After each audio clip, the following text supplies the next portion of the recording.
존경하는 국민 여러분, 김진표 국회의장님과 동료 의원 여러분, 한덕수 국무총리님과 국무위원 여러분, 국민의힘 원내대표 윤재옥입니다.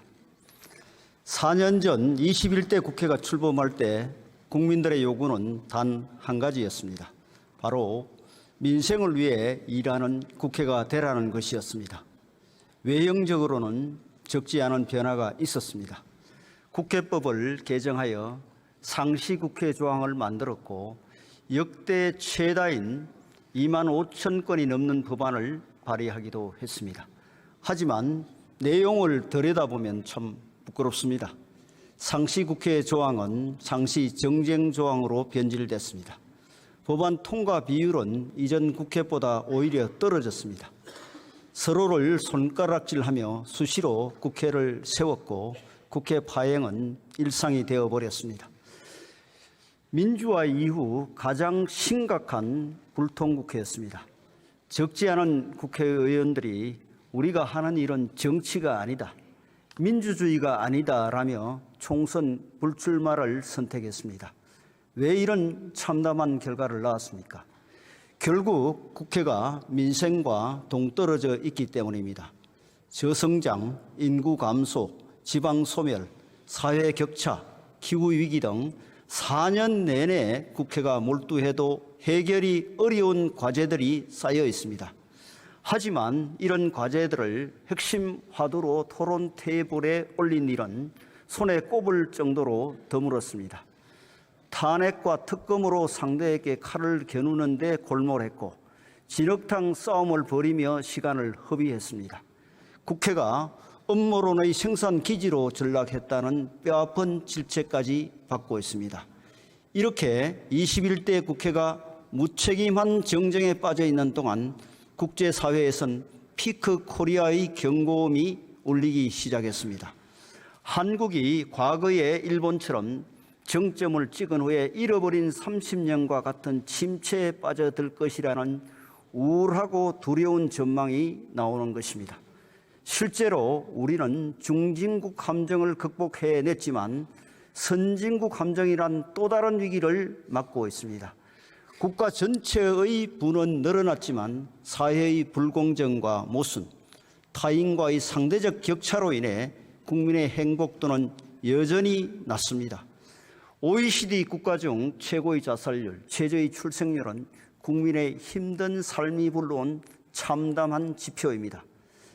세계 각국이 보호무역주의의 장벽을 높이고 기술 패권 전쟁을 벌이는 와중에 우리는 굴뚝산업과 첨단산업 모두에서 차츰 경쟁력을 잃고 있습니다. 2000년 이후 출생 세대가 지금의 재정지출 구조를 감당하려면 평생 소득의 40%를 세금으로 내야 한다는 연구 결과도 나왔습니다. 국가적으로 희망의 빛이 빠르게 사라지고 있는 것입니다. 결국 문제는 정치입니다. 국민과 기업의 자유를 억압하는 낡은 제도를 고치고 국가의 부가 신산업으로 향하는 투자의 줄기를 만들고 저출생 위기 해결에 국력을 모으는 일은 정치만이 할 수 있는 역할입니다. 사회 분열의 원천인 여러 격차를 해소하고 개인이 노동의 대가로 원하는 삶을 사는 환경을 만드는 일도 정치가 아니면 할 수 없습니다. 정치가 후진적이면 아무리 나라가 부강해도 그 부강함은 오래 지속될 수 없습니다. 국민의 삶도 행복에서 멀어질 수밖에 없습니다. 타는 목마름으로 민주화를 갈망했듯이 더 절박한 마음으로 국가개혁을 추진해야 합니다. 우리나라는 IMF 경제 위기 때 국가 시스템을 정비한 후 제대로 된 개혁 없이 현재에 이르렀습니다. 국가의 제도, 관행, 문화를 시대에 맞게 업그레이드해서 국민의 삶에 새로운 기반을 마련할 때가 되었습니다. 존경하는 국민 여러분, 그동안 윤석열 정부는 민생을 회복시켜야 한다는 간절함으로 국가개혁과 경제 활성화에 힘써왔습니다. 먼저 역동적 경제로 우리 산업의 체질 전환을 추진하고 있습니다. 정부 출범 이후 16,000여 건의 규제를 개선해서 101조 원의 경제 효과를 견인했습니다. 네덜란드와의 반도체 동맹은 해외에서 일제히 주목할 정도로 예상을 뛰어넘는 산업 전략의 쾌거였습니다. 고사 직전까지 갔던 원전 산업도 산업 생태계와 해외 수출 경쟁력을 빠른 속도로 회복시켰습니다. 누리호 발사 성공과 우주항공청 특별법 통과로 우주강국으로 도약할 발판을 마련했습니다. 지난 정부 때 국민들께서 가장 고통받으셨던 부동산 문제는 과도한 규제를 일제히 걷어냈습니다. 투기 과열지구와 조정 대상 지역을 대폭 해제했고 종합부동산세 부담도 확 줄였습니다. 안전진단의 완화, 분양가 상한제 합리화, 재건축 부담금 완화 등 재건축 규제의 3대 대못을 제거하고 특별법 제정으로 1기 신도시 등 노후 계획 도시 정비도 본격화했습니다. 국민의 복지 정진에도 소홀하지 않았습니다. 건강보험은 무임승차를 막고 부담의 형평성을 높였으며 중증 장애인에 대한 국가 돌봄 체계도 강화했습니다. 취약계층 보호를 위한 생계급여를 최대폭으로 인상했고 청년 자립수당, 노인 일자리 확대 등 세대별 맞춤 지원도 확대했습니다. 사회개혁 중 노사법치주의는 현격한 진전을 이루었습니다. 노조의 깜깜이 회계 간행에 맞서 회계 공시를 관철했고 귀족노조의 고용세습과 협박 채용을 바로잡았으며 건설 현장에서는 건폭 불법 행위를 건절시켰습니다. 외교의 성과는 매우 확실합니다. 뒷걸음질 쳤던 한미동맹을 다시 공고히 만들었고 한미 확장 억제 체제 완성의 속도를 내어 북한의 핵무력에 대한 실질적인 견제 수단을 마련했습니다. 북한의 형제국으로 불리는 쿠바와 수교를 맺어 대사회주의권 외교의 완결판에 해당하는 큰 성과를 이루고 개방과 변화의 메시지를 북한에 보냈습니다. 정상외교로 66억 불의 투자를 유치했으며 특히 방사는 323억 불이라는 역대 최대의 수출을 이끌었습니다. 그럼에도 민생 경제의 찬바람은 여전하고 국가 개혁도 갈 길이 먼 것이 사실입니다. 국민의힘은 무거운 책임감을 느끼고 있습니다. 과감하고 본격적인 개혁을 단행해야만 저성장 국민에서 벗어나 국민들께서 체감하실 변화를 만들어낼 수 있습니다. 앞에서 말씀드린 성과들은 윤석열 정부가 입법부의 전폭적인 지원을 받는다면 대대적인 개혁을 성공시킬 능력이 있음을 증명하고 있습니다. 국민 여러분께서 국회를 바꿔주십시오. 정부가 일할 수 있게 만들어주십시오. 정부와 여당은 국민의 신뢰와 지지를 토대로 22대 국회에서 5대 민생개혁을 추진하겠습니다. 지금부터 제가 말씀드릴 민생개혁은 우리가 선진국 함정에서 벗어나기 위해 반드시 통과해야 할 5개의 관문입니다. 첫 번째 관문은 노동개혁입니다. 우리나라 중소기업의 고용 비율은 88%에 이르는데 중소기업 근로자와 대기업 근로자의 임금 격차는 2배가 넘습니다. 이는 근로자 개인이 불행해지는 환경적 요인이자 취업난 해소, 산업혁신 등 국가 정책에도 두루두루 걸림돌이 됩니다. 또한 일하는 시간만 많은 OECD 최저 수준의 노동 생산성, 빈번한 정치 파업 역시 국가 경쟁력을 저해하는 요인입니다. 지난 30년 동안 국제사회에서 한국에 대한 보고서를 낼 때마다 비효율적이고 불공정한 노동시장 문제를 빠짐없이 지적했습니다. 사회의 모든 부분이 시대의 변화에 맞춰 혁신하고 있는데 노동 부분만 홀로 변화를 거부하며 갈라파고스 신드롬에 빠져 있는 것입니다.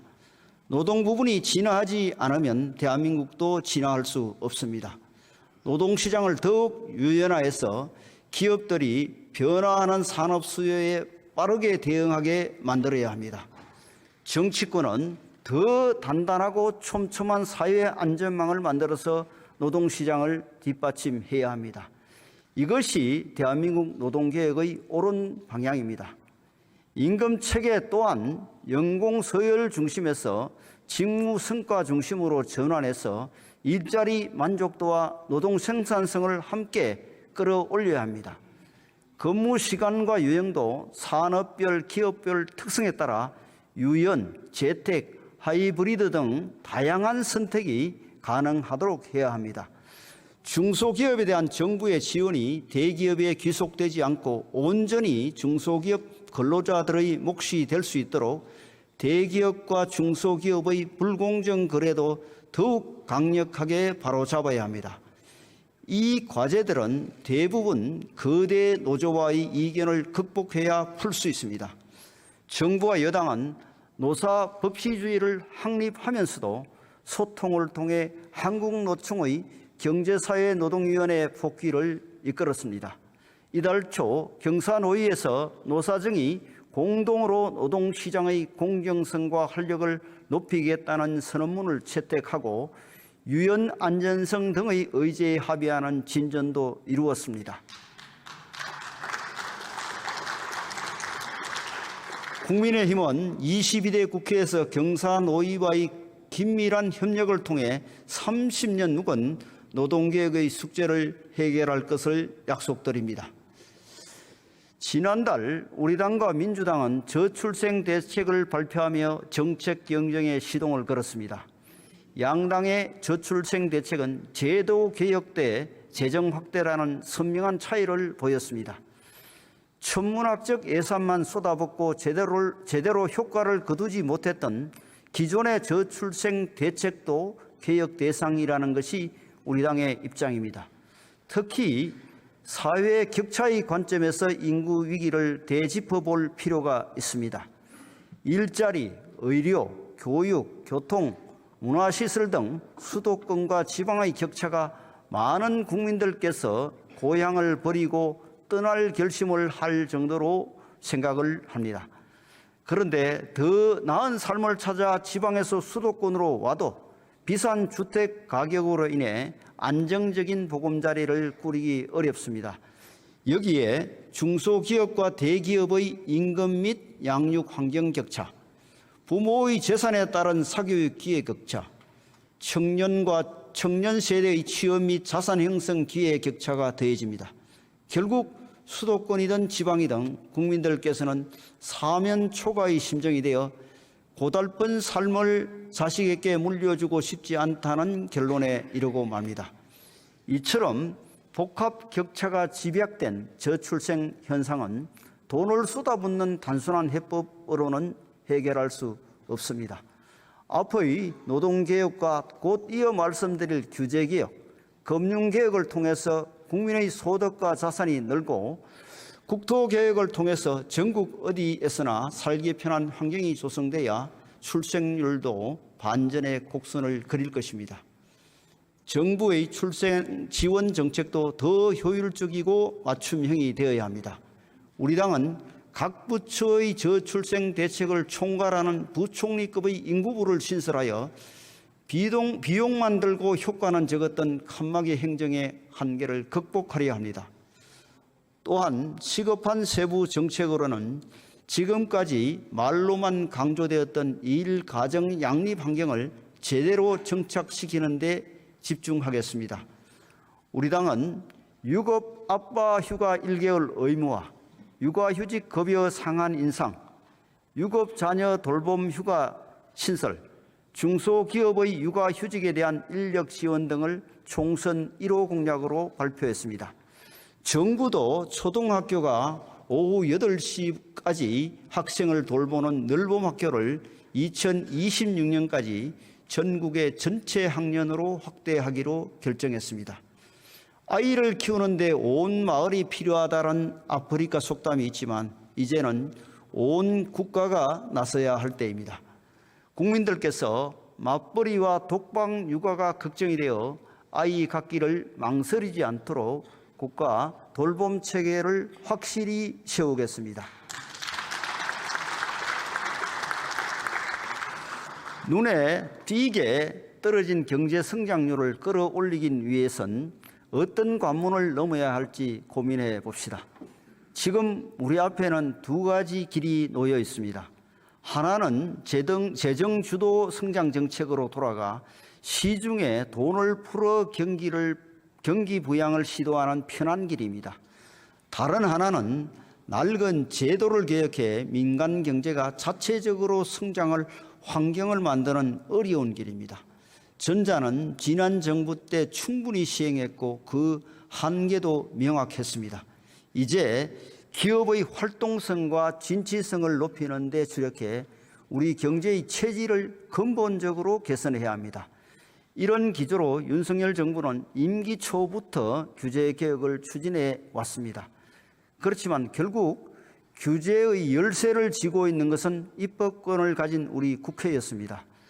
국회에 제출된 223개 규제 핵심 법률 중 119개 법률만 통과됐고 여전히 104개 법률이 심의 중입니다.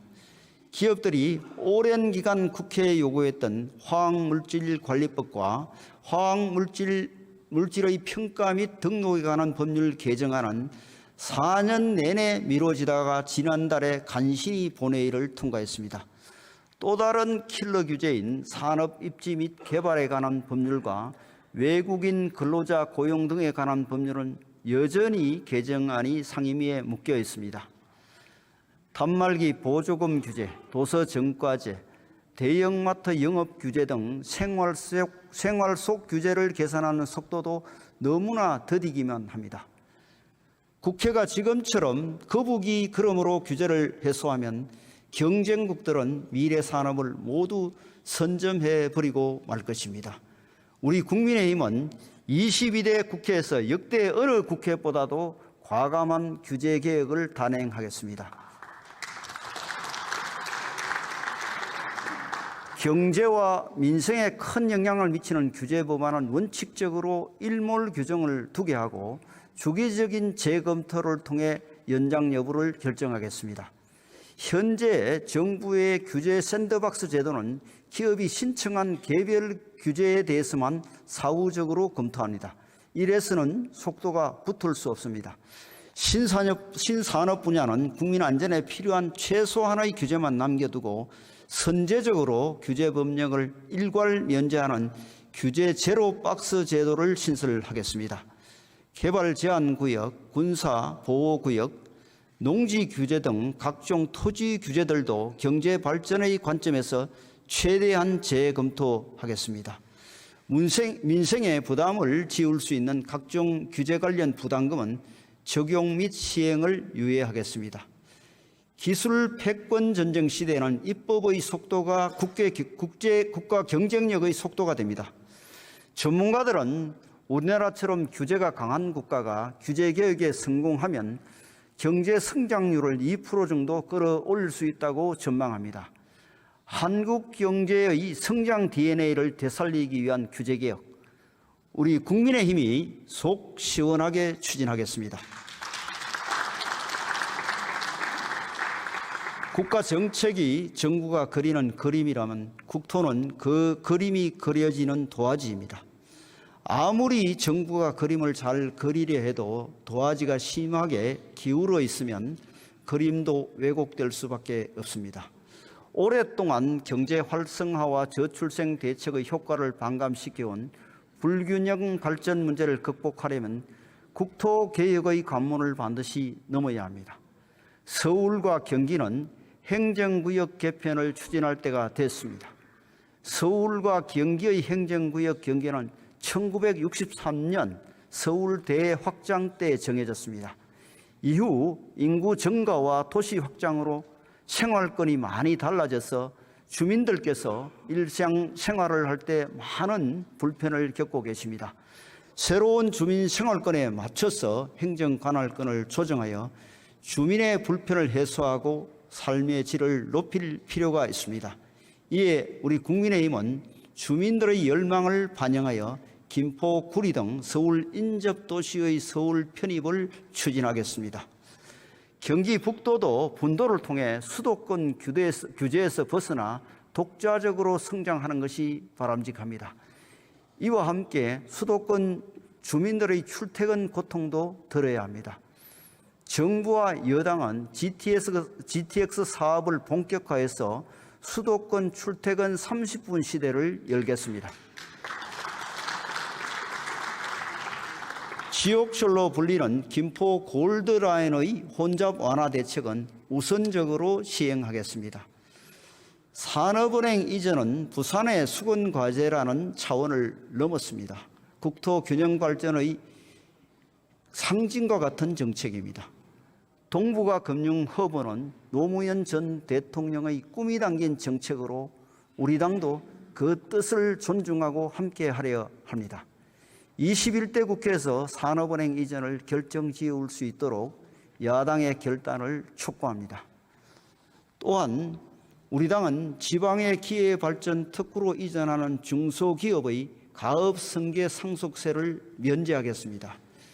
대기업 유치도 좋지만 건실한 중소기업이 많아져야 지역 청년들이 쉽게 일자리를 찾고 지역 상권도 살아납니다. 상속세 면제는 파격적인 조치이기는 하나 지방 소멸 위기에 대응하려면 이 정도의 결단은 필요하다는 것이 우리 당의 생각입니다.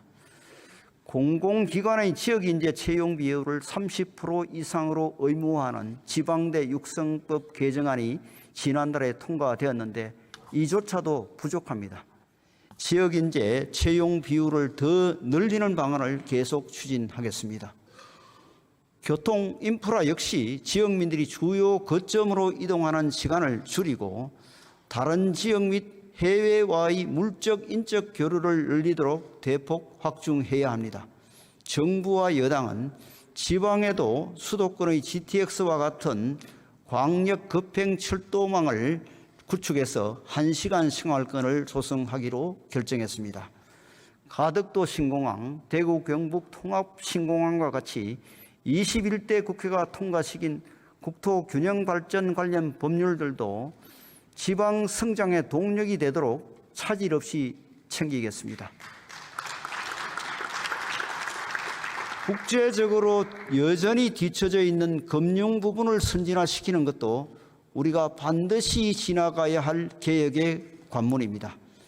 주식시장의 코리아 디스카운트로 인해 월급을 받는 평범한 국민들은 자산을 늘릴 기회를 놓치고 기업들은 가치를 평가절하당해 투자 확대의 기회를 놓치고 있습니다. 국내 증시의 주가 순자산 비율 PBR은 1.05배로 선진국 평균 3.1배에 비해 비정상적으로 낮은 수준입니다. 주가 정상화로 국민들께 합당한 자산 형성 기회를 돌려드려야 합니다. 이런 측면에서 비록 양당이 합의하였다고는 하나 21대 국회에서 금융투자소득세를 도입한 것은 실수였습니다. 1,400만 개인 투자자들이 격렬히 반발하는 금융투자소득세는 시행 전 폐지가 답입니다. 대신 주식시장을 경제 규모에 맞게 발전시키고 늘어나는 기업 가치를 개인 투자자들이 두루 향유할 수 있는 방안을 추진해야 합니다. 정부와 여당은 금투세를 폐지하더라도 정권거래세 인하를 예정대로 시행할 것입니다. 여기에 더해 기업 밸류업 프로그램을 비롯한 주주환원 정책을 펴고 ISA 개인종합자산관리계좌의 납입 한도와 비과세 한도도 대폭 확대하겠습니다. 불법 공매도 단속의 꼬피도 계속 당겨서 한국 주식시장이 해외 세력의 놀이터가 되는 일을 막겠습니다. 우리 국민의힘은 국민의 자산이 더욱 안전히 지켜지도록 관련 금융제도도 손보겠습니다. 금융회사의 불안전 판매를 막기 위해 2021년부터 금융소비자보호법을 시행했음에도 홍콩 ELS 사태가 발생했습니다. 자산의 피해를 입은 국민들을 위해 금융당국은 엄격한 잣대로 신속히 조사를 마무리하고 공정한 배상이 이루어지도록 노력해 주시기 바랍니다. 이와 별도로 우리 여당은 금융상품 판매사의 설명 의무를 실질화하고 불완전 판매 책임을 더 강화하는 방안으로 법 개정도 검토하겠습니다. 예금자 보호 한도는 성장한 경제 규모에 걸맞게 5천만 원에서 1억 원으로 상향하겠습니다. 저축을 통해 자산을 형성할 수 있도록 자격 제한을 완화하고 기간 선택의 폭을 넓혀서 근로자들을 위한 재형저축을 다시 도입하겠습니다. 금리 7% 이상 대출을 이용하는 소상공인에게는 금리 4.5% 상품으로 갈아탈 수 있는 대환대출을 지원하겠습니다. 우리 국민의힘은 금융상품이 부유층의 돈놀이 수단이 아니라 중산층과 서민을 위해 놓인 기회의 사다리가 되도록 제도 전반을 개선해 나가겠습니다.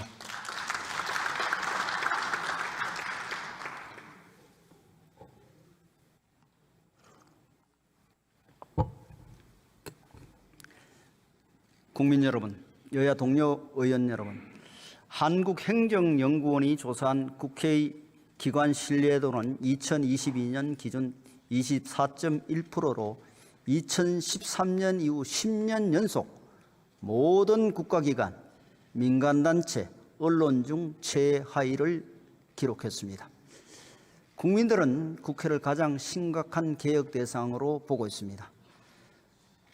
사회를 개혁하려면 먼저 국회부터 스스로 개혁해야 합니다. 우리 국민의힘은 22대 국회에서 5대 정치 개혁을 추진하여 의회 정치를 확실하게 바꾸겠습니다. 첫째, 준연동형 비례대표제를 반드시 폐지하고 외부 독립기구를 통해 선거제도를 바꾸겠습니다. 지난 20대 국회 당시 더불어민주당은 소수 야당과 함께 준연동형 비례대표제를 도입했습니다. 공수처법을 통과시키기 위한 야합이었습니다. 국민도 모르고 언론도 모르고 정치인 스스로도 모르고 오로지 계산기만 아는 선거제도를 도입한 결과가 어땠습니까? 위성정당의 탄생을 유발한 것은 우리 민주주의에서 최악의 태행이었습니다. 위성정당, 떴다방 정당이 난립하면서 민의는 왜곡되었습니다. 21대 국회의 불행은 이미 그때 시작되었다고 해도 과언이 아닙니다. 그동안 정계특위에서 이를 바로잡기 위한 논의를 거듭했습니다. 결국 야당이 정략적 판단에 따라 준연동형 비례대표제가 그대로 유지되게 되었습니다. 정말 국민들께 면목 없는 일입니다. 그 결과 지난 총선보다 훨씬 더 심각한 막장 정치 드라마가 펼쳐지고 있습니다. 투표용지 길이가 지난 총선의 48cm를 넘어 최대 1m가 될 수도 있다는 우려가 나옵니다. 그 1m 투표용지 안에 구속됐거나 실형을 선고받은 부적격 정치인들, 대한민국을 부정하고 이적단체에 가담한 반국가 세력들이 줄줄이 포함될지 모릅니다. 가짜뉴스, 혐오 발언으로 국민을 선동한 정치인들도 위성정당의 쪽문을 열고 국회로 들어오려 하고 있습니다. 야당에선 준연동형 비례대표제가 병립형 비례대표제에 비해 더 민주적이고 더 혁신적이라고 주장하지만 실상은 정치 오염 현상의 인큐베이터가 되고 있을 뿐입니다. 영국, 뉴질랜드, 노르웨이 등 의회 정치 선진국들은 선거제도 개편안을 독립적인 위원회에 맡기고 있습니다. 우리 당이 총선에 승리하면 즉각 공정하고 투명한 외부의 독립위원회를 구성하여 준연동형 비례제 폐지를 포함한 선거제도 개혁을 위임하겠습니다. 둘째, 선거구 획정 역시 중앙선거관리위원회의 권한을 넘기겠습니다. 국회의원 선거가 49일 앞으로 다가왔는데 아직도 선거구가 정해지지 않았습니다. 중앙선거관리위원회 국회의원 선거구 획정위원회의 권고안은 여야가 여야와 사회 각계에서 추천한 위원들이 인구수 변동에 따라 공정하게 정한 결과입니다. 그런데 야당은 선거구 획정위원회의 권고안을 무시하고 의석수 유분리를 주장하며 결정을 미루고 있습니다. 그 결과 현재 유권자도 출마자도 내 선구가 어딘지 모르는 황당한 상황이 벌어지고 있습니다. 우리 국민의힘이 22대 총선에서 다수당이 되면 선거구 획정 권한을 중앙선거관리위원회에 온전히 넘겨 총선 때마다 반복되는 선거구 혼란을 방지하겠습니다.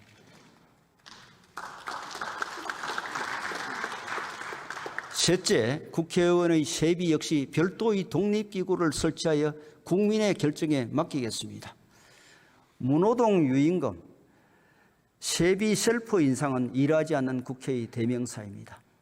영국 하원은 보수 결정을 외부 전문가들로 구성된 독립 의회윤리심사기구에 맡겼습니다. 우리도 외부 인사들로 독립기구를 구성해서 국회의원의 세비 정강과 지급 방식을 결정하도록 만들어야 국회의 신뢰를 회복할 수 있습니다. 넷째, 악용되고 있는 국회 선진화법을 정상화하겠습니다. 국회 선진화법이 규정한 안건조정위원회는 여야의 극한 대립을 막고 협상 문화를 정착시키라는 국민적 요구를 반영한 제도입니다. 하지만 아무리 선의에 의한 제도라 하더라도 이를 악용하면 오히려 독이 된다는 사실을 지난 21대 국회 내내 확인할 수 있었습니다. 위성성 정당을 활용하고 그것도 모자라면 위장 탈당까지 해서 합법적 날치기를 감행했습니다. 우리 당은 다수당이 되더라도 이를 답습하지 않겠습니다. 안건조정위원회의 구성 방식 변경이나 단서조항 신설 등의 법 개정을 통해 제도를 도입한 취지를 살리겠습니다. 다섯째, 입법 품질을 높이겠습니다. 국회의원들이 발의하는 법안 수는 크게 늘었지만 법안이 본회의를 통과하는 비율은 갈수록 떨어지고 있습니다. 법안 발의 숫자가 의정활동 평가의 물리적 기준이 되면서 당연히 법안 품질 관리는 뒷전이었습니다. 우리 국민의힘은 법안을 발의할 때 그 법안이 사회에 미칠 영향에 대한 보고까지 함께 제출하는 입법 영향 분석 제도를 반드시 도입하겠습니다. 뿐만 아니라 규제 법안에 대해서는 상임위마다 규제개혁 전문위원을 도입해 사전 검토를 강화하겠습니다. 국회를 통과한 규제 법안에 대해서도 사후 영향평가를 실시하여 3중의 규제 안전장치를 마련하겠습니다. 국민들께 말씀드렸던 총선 공약도 충실히 지키겠습니다. 불체포 특권 포기, 검거용 이상 확정 시 재판기간 세비 반납, 국회의원 정수 축소, 당 귀책으로 인한 재보궐선거 시 후보 무공천, 출판 기념회를 통한 정치자금 수수 금지 등은 정치 발전을 위해 꼭 필요한 일들입니다. 22대 국회에서 이 약속을 실천하고 법 개정이 필요한 사안들은 국민의 중지를 모아 추진하겠습니다. 존경하는 국민 여러분, 여야 동료 의원 여러분, 올해 우리 총선과 미국 대선이 열리기 때문에 북한이 도발 강도를 높일 것으로 분석되고 있습니다. 북한은 우리에 대해 동족 관계를 부정하고 교전 상대국임을 강조하면서 미사일 발사와 서해상 포격 등 도발을 계속하고 있습니다. 급기야 NLL을 유령선이라 주장하며 한반도의 긴장을 더욱 높이고 있습니다. 국가와 국민을 지키기 위해 우리 정치권이 힘을 모아야 할 때입니다. 총선을 앞두고 북한이 도발 수위를 높이는 목적은 분명합니다. 공포 분위기를 조성하고 우리 국민들을 급박해서 4월 총선에 개입하려는 것입니다. 이에 부하내동해서는 안 됩니다. 특히 정부가 정치적 목적으로 도발을 유도한다며 터무니없는 북풍 음모론을 반복하는 것은 안보에 심각한 해를 끼치는 행위입니다. 핵을 무기로 삼은 북한의 밤하늘은 암흑에 휩싸여 있고 핵을 평화적으로 이용한 대한민국의 밤하늘은 경제 번영의 빛으로 가득합니다. 굴종의 대가로 돌아오는 위장평화라면 우리 국민 모두가 강력하게 거부할 것입니다. 진정한 한반도 평화를 이루는 길은 한미동맹에 기반을 둔 튼튼한 안보에서 출발합니다.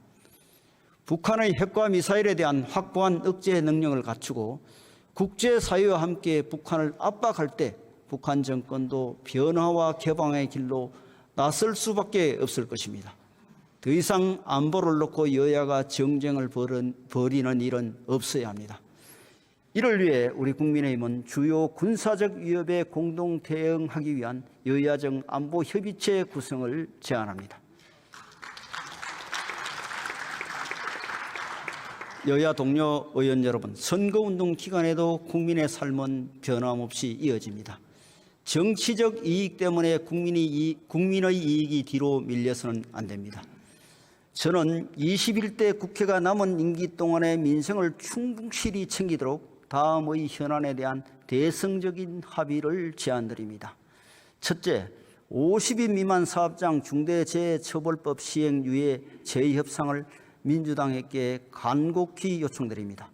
생업에 쫓기는 영세 기업인들과 소상공인들께서는 중대재해처벌법의 내용을 제대로 살필 겨를조차 없습니다. 감옥에 갈 위험을 안고 사업을 하니 차라리 폐업을 하겠다는 분들도 적지 않습니다. 며칠 전에도 5천여 명의 중소기업인들이 광주에 모여 중대재해처벌법 유예를 간절히 외쳤습니다. 그 호소를 우리 국회가 더 이상 외면해서는 안 됩니다. 만약 민주당이 끝내 재협상을 거부한다면 우리 국민의힘이 총선에 승리한 후 단독으로라도 중대재해처벌법을 반드시 개정하겠습니다.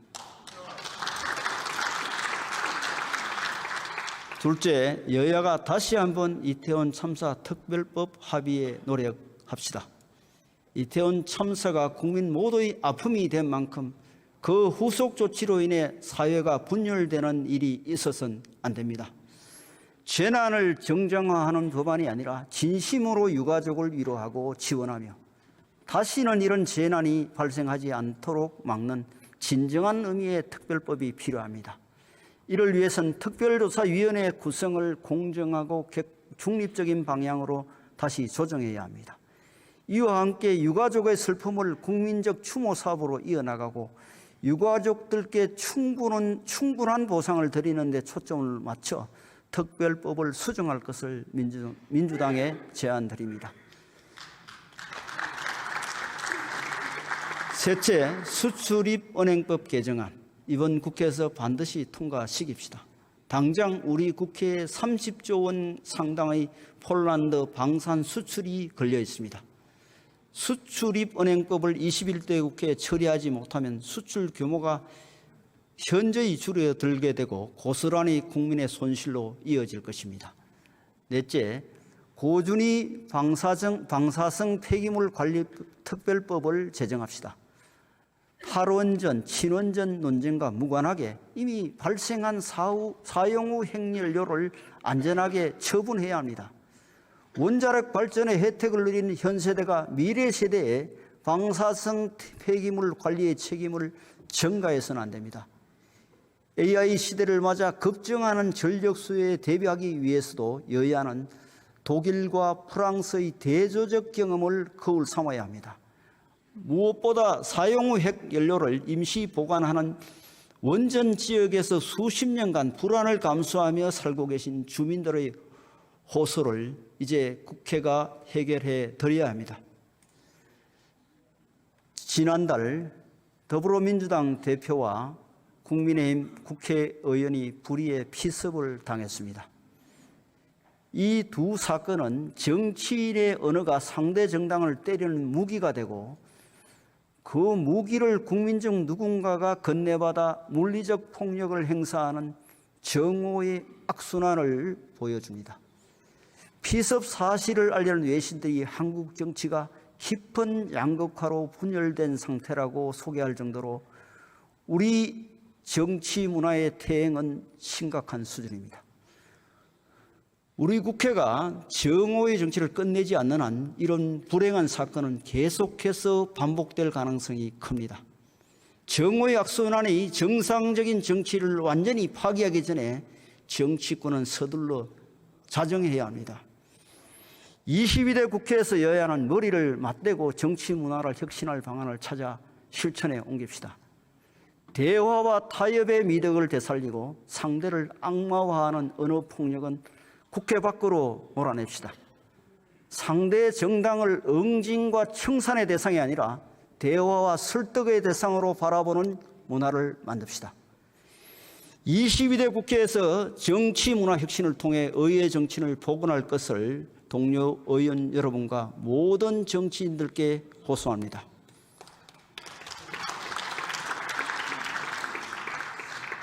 대한민국을 사랑하시는 국민 여러분, 국민들께서는 각자 도생의 시대에 살고 있다고 말씀하십니다.